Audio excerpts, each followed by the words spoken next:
Assalamu alaikum students, welcome in the class of physical chemistry 2. Today we will discuss van der Waals equation for real gases, and we will discuss its part 1, which is about volume correction. So why we need volume correction for van der Waals equation for real gases. There is one faulty assumption in kinetic molecular theory, that is in KMT, which is the actual volume is negligible as compared to the occupied volume.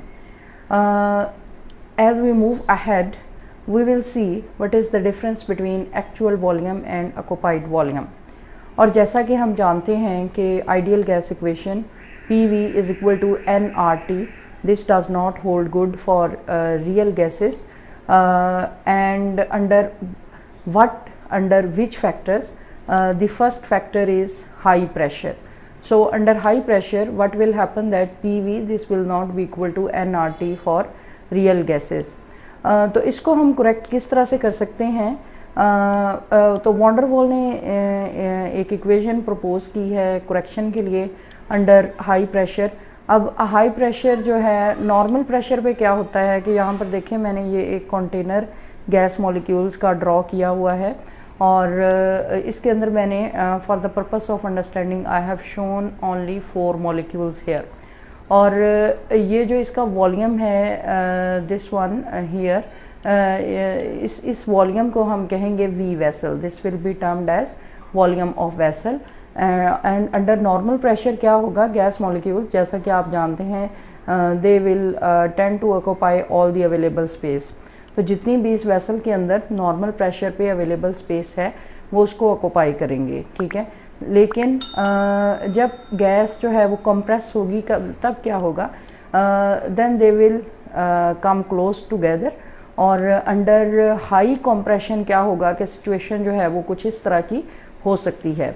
Under highly compressed state what will happen that molecules will come so close to each other that further closure will be oppressed, will be ये molecules जो हैं वो अगर हम इनको further close करने की कोशिश करेंगे तो repulsive forces इनमें operative होंगी, और further closure जो है this will be opposed by molecules themselves.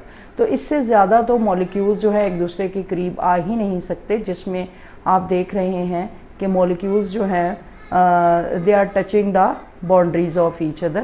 molecules एक दूसरे की boundaries को टच कर रहे हैं. अब असल में क्या है कि इस आइडियल गैस इक्वेशन के अंदर ये जो V है ये हम ये वॉल्यूम ऑफ ये V हम लेते हैं V फ्री, यानी ये वाला volume which is available for the molecules to move.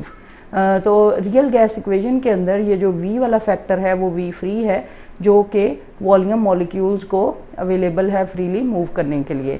और लेकिन हाईली कंप्रेस्ड स्टेट में आप देख सकते हैं कि ये वॉल्यूम जो है वो बहुत वी फ्री फॉर. आप देखें ये मैंने इसका आप ये जो ना इसका इतना पार्ट, जब ये मॉलिक्यूल्स एक दूसरे के बहुत करीब आ गए हैं तो उस सिलेंडर का ये मैंने इतना पार्ट जो है ये इधर ड्रॉ किया है.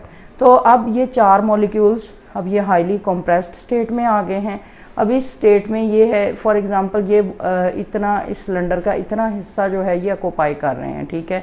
अब अंडर हाईली कंप्रेस्ड स्टेट क्या होगा कि ये इतना हिस्सा जो है कम अज़ कम सिलेंडर का वो मॉलिक्यूल की फ्री मूवमेंट के लिए अवेलेबल ही नहीं होगा. तो अब इसका मतलब ये हुआ कि वी फ्री जो है which is available for the molecule to move under highly compressed state, this will be equal to volume of vessel which I have told you. This is the volume of vessel minus B. अब ये B क्या चीज़ है? B जो है इसको हम बोलते हैं excluded volume और effective volume. और जैसा कि यहाँ पर ये मैंने रिप्रेजेंट किया है, this is the effective volume और इसको हम एक्सक्लूडेड वॉल्यूम भी बोलते हैं, this is termed as B. और ये जो इफ़ेक्टिव वॉल्यूम या एक्सक्लूडेड वॉल्यूम क्या होता है, the volume of a gas occupied by 1 mole of gas molecules in highly compressed state but not in the liquid state.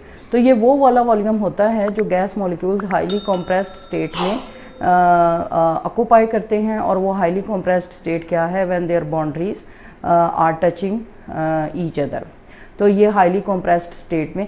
अच्छा, अब इसमें देखें कि ये जो इफ़ेक्टिव वॉल्यूम है वो एक्चुअल वॉल्यूम से भी ज़्यादा है, यानी इफ़ेक्टिव वॉल्यूम इंक्लूड कर रहा है ये वाली एम्प्टी स्पेसेस भी।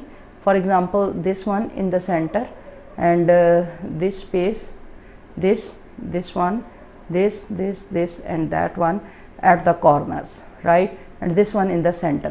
तो इफ़ेक्टिव वॉल्यूम जो है वो ये वाली एम्प्टी स्पेसेस को भी इंक्लूड करेगा, यानी ये वाली स्पेसेस जो हैं ये भी मॉलिक्यूलर मूवमेंट के लिए अवेलेबल नहीं होंगी। अब जो एक्चुअल वॉल्यूम है वो क्या है, which is actually occupied by gas molecule. For example this, the volume occupied by this molecule is this one, so this is the actual volume। जबकि इफ़ेक्टिव वॉल्यूम जो है फॉर एग्जांपल इन 4 मॉलिक्यूल्स का इतना है। तो इसलिए हम ये कहेंगे कि इफ़ेक्टिव वॉल्यूम जो है वो एक्चुअल वॉल्यूम से भी ज़्यादा होता है। तो इस वजह से ये जो B है this is equal to 4 Vm, यानी एक्सक्लूडेड वॉल्यूम या effective volume this is 4 times the actual volume of gas molecules, यानी इफ़ेक्टिव वॉल्यूम या एक्सक्लूडेड वॉल्यूम मॉलिक्यूल्स के एक्चुअल वॉल्यूम से 4 गुना ज़्यादा होता है। अब इस वजह से क्या होता है कि जो वी फ्री अवेलेबल है गैस मॉलिक्यूल्स को स्पेस मूवमेंट के लिए, वो क्या होगी, this is equal to V vessel minus B.